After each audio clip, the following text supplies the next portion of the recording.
Bonjour, je vais te montrer comment construire ce rectangle. Déjà, comment sait-on qu'il s'agit d'un rectangle? Eh bien, grâce aux quatre angles droits qui se trouvent ici.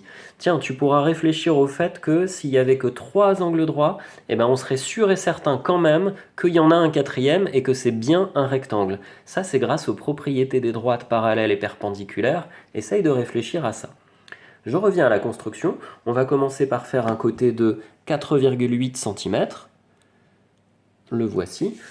J'ai décidé de commencer par celui-ci, donc c'est IJ. Et puis mon but pour le moment, c'est de construire, on va dire, la moitié du rectangle, c'est-à-dire le triangle rectangle IJK. Donc même si ici la diagonale n'est pas construite, en gros, je fais comme si j'étais en train de construire un triangle rectangle. Comment fait-on pour construire un triangle rectangle? On a évidemment besoin de l'équerre. Si je veux faire l'angle droit qui se trouve ici en J, je mets le sommet rectangle de mon équerre au niveau du J. Et je peux construire comme ça, perpendiculairement, le côté suivant. Je prolonge un peu pour que ce soit plus joli. Alors je ne sais pas jusqu'où je dois prolonger parce que je n'ai pas mesuré là, mais comme je sais que je dois faire 4,3 cm, j'approche ma règle graduée et je mesure bien 4,3 cm pour savoir que je dois m'arrêter ici. Le point K, c'est lui.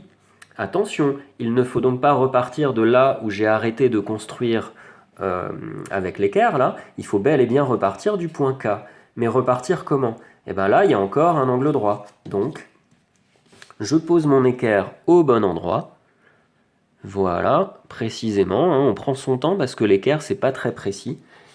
Et je peux construire ici une perpendiculaire que je prolonge un peu. Je fais toujours attention de ne pas aller jusqu'au coin là, de l'équerre, jusqu'à l'angle droit, parce que c'est toujours un peu arrondi, et du coup ça fait des dessins qui ne sont pas très jolis.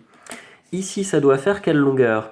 Tu sais que dans un rectangle, en fait, ce côté-là a la même longueur que ce côté-là. Donc là, je dois mesurer 4,8. Ça va jusqu'ici. Et puis là, maintenant que j'ai le point L, c'est pas si compliqué que ça parce que comment je vais faire pour aller jusqu'au point I?